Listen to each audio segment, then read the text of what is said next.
আসসালামু আলাইকুম বন্ধুরা, সবাই কেমন আছেন? আশা করি আপনারা অনেক অনেক ভালো আছেন। আক্তার একাডেমি ইউটিউব চ্যানেলের পক্ষ থেকে আপনাদেরকে জানাই অনেক অনেক শুভেচ্ছা ও স্বাগতম। বন্ধুরা, আজকে একটি মজার একটি বিষয় আপনাদের সাথে শেয়ার করব। সেটি হলো, আমরা অনেক সময় ফেসবুক, হোয়াটসঅ্যাপ বিভিন্ন যে সাইটগুলি আছে এই সাইটগুলিতে আমরা প্রোফাইলে যে পিকচার অ্যাড করি, এই পিকচারগুলি অ্যাড করি আমরা অনেকভাবে আমরা সাইজ করে থাকি। বিভিন্ন রকম ফটোশপে বা বিভিন্ন রকম ওয়েবসাইটে আমরা কি করি, সাইজ করে থাকি, সুন্দর করে থাকি। কিন্তু আজকে আমরা এমন একটি ওয়েবসাইটের মাধ্যমে আমরা ফেসবুকের প্রোফাইল পিকচার বা হোয়াটসঅ্যাপের প্রোফাইল পিকচারগুলো আমরা কিভাবে এক ক্লিকেই সুন্দর মতো একটি ছবি ক্রিয়েট হয়ে যাবে এক ক্লিকেই। আজকের ভিডিওতে আমরা একটি ওয়েবসাইটের মাধ্যমে আমরা দেখব। তো বন্ধুরা, ভিডিওতে যাওয়ার আগে আপনাদের কাছে ছোট্ট একটি অনুরোধ, আপনি যদি আমার চ্যানেলটি এখনও সাবস্ক্রাইব না করে থাকেন, please hit the subscribe button. তো চলুন বন্ধুরা, আমরা এখন দেখব কীভাবে এক ক্লিকেই লক্ষ লক্ষ পিকচার প্রোফাইল পিকচারের মতো সিস্টেম হয়ে সাইজ হয়ে যাবে। এটি করার জন্য আমাদের যে একটি ওয়েবসাইট ব্যবহার করতে হবে, ওয়েবসাইটটি হলো, আমরা এখানে একটি ট্যাব নেওয়ার পর এখানে আমরা সার্চ দিব pfpmaker.com।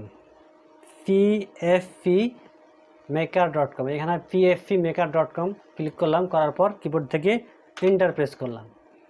করার পর এখানে দেখতেছেন, এখানে একটি ইন্টারফেস চলে আসছে। এখানে দেখেন আপলোড ফটো, এই আপলোড ফটো যে অপশনটি দেখতে পাচ্ছেন, এই আপলোড ফটোতে একটি ক্লিক করে দিব। দেওয়ার পর এখানে আপনি কোন পিকচারটি আপনি প্রোফাইল পিকচারের জন্য তৈরি করতে যাচ্ছেন সেটি এখান থেকে সিলেক্ট করবেন। আমার এই ছবিটি আমি সিলেক্ট করলাম। করার পরে ওপেন দিলাম। দেওয়ার পরে পিকচারটি জেনারেটিং হচ্ছে, একটু সময় নেবে জেনারেটিং হতে। ম্যাজিক! দেখেন বন্ধুরা, আপনার এই ছবিগুলি কি সুন্দর মতো একেবারে অনেক কালারের, অনেক ডিজাইনের হয়ে গেছে। এখন আমাদের যে কাজটি করতে হবে, আপনি যদি চান যে ছবিটি মিডিলে আছে বা একটু মাথা যে কেটে গেছে বা বামে ডানে সরাবেন, এটি করার জন্য আমরা যে কাজটি করব, এখান থেকে আমরা এডিট পিকচারে ক্লিক করব। করার পর এভাবে সরিয়ে নেব। আপনার ইচ্ছা মতো আপনি এখান থেকে সরিয়ে নেবেন। একটি পিকচার সরালে সবগুলোই অটোমেটিক সরে যাবে। এভাবে আমরা ঠিক আছে দিলাম। দেওয়ার পরে কী করব, রিপ্লেক্স ক্লিক করব।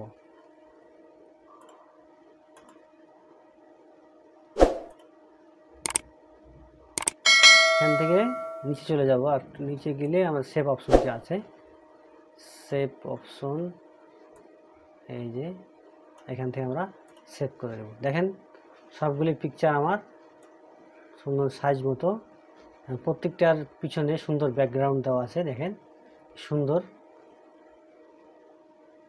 প্রোফাইল পিকচার তৈরি হয়েছে। এবার আপনার কাজটি হচ্ছে, আপনার যেটা ইচ্ছা হবে সেটা এখান থেকে আপনি এই যেখানে ক্লিক করবেন, ডাউনলোড হয়ে যাবে। আপনারা এখান থেকে চয়েস করার পর এখান থেকে আপনি যে কোনো একটা চয়েস করার পর এখানে মাউসের কার্সারটি নিয়ে গেলে এখানে ডাউনলোড অপশনটি আসবে, এখানে ক্লিক করবেন। করার পর এখন দেখেন আমি চলে যাবো এবার ডাউনলোড অপশনে, যে আমার পিকচারগুলি ডাউনলোড হয়েছে কিনা। এখানে আমি ডিসপ্লেতে গেলাম। যাওয়ার পরে এখান থেকে আমরা ডাউনলোডে ক্লিক করব। ডাউনলোডে ক্লিক করার পর এই যে টুডে, এখন আমি এটি ডাউনলোড দিয়েছি, ওপেন করব। দেখেন এখানে আমার প্রোফাইল পিকচারটি চলে আসছে।